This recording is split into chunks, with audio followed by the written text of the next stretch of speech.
रागी कि बड़ ठाकुर केन्द्रापड़ारे ब्रह्म तालध्वजर बाम मोड़ निगला रेलवे जैक्र सहायता। पूर्व वर्ष भली ए वर्ष भी तुलसी क्षेत्र में बाम मोड़ नहीं ब्रह्म तालध्वज रथ।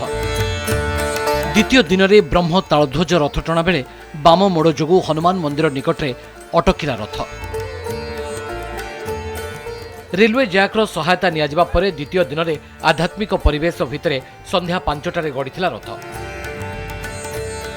गतकाली पहंडी परे देवोत्तर कार्यालय पर्यंत रथ जाई अटकीथिला।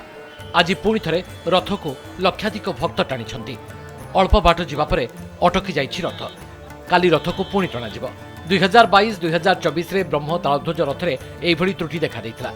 रथ पहुंचबाकू 3 दिन समय लागिथिला। बारंबार एभली समस्या देखा देइथिबारु असंतोष देखा देइछि। आसंता वर्ष को केमती एटा नहेब समस्ते मिलीमिशी केमती कौन कौन पाई हो जितेबाला कादुआ पच पच थिला सेतेबाला रास्ता रे महाप्रभु रथ गड़ी जाउथला। आज किंतु एइभली अवस्था रे रहउची आमे भक्त हिसाब रे एटा देखिकरी हमु कष्ट होउची। तो एथर आमे ए प्रॉब्लम पई चारि गोटी नुआ चक और 2 गोटी मुख्य अख दिरा चेंज कराइतिला जहां महाराणांकर निर्देश रे हितिला सब। नै एबे तो काहाकू आमे दोष देई परिबा नाही। गुड़ाए फैक्टर रही पारे जहाँ भगवान को इच्छा। बारिपदारे सुभद्रा रथ टाणिले महिला। पुरी रथयात्रा परदिन टणा जाई थाए रथ।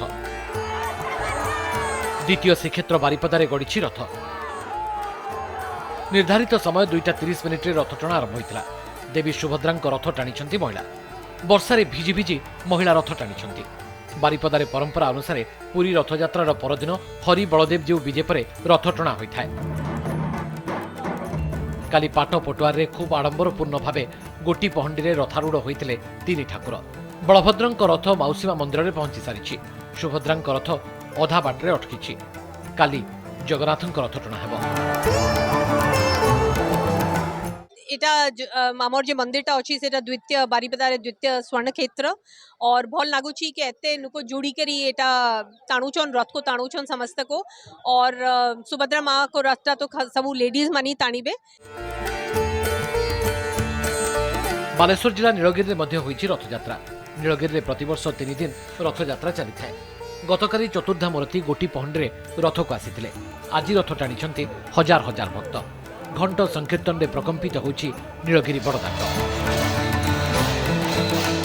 केन्द्रापड़ारू संतोष पंडा, बारिपदारू दोलगोविंद प्रधान, नीलगिरी दिलीप स्वाईं सहित उदलारू अभिजित बेहेरा रिपोर्ट कनक न्यूज।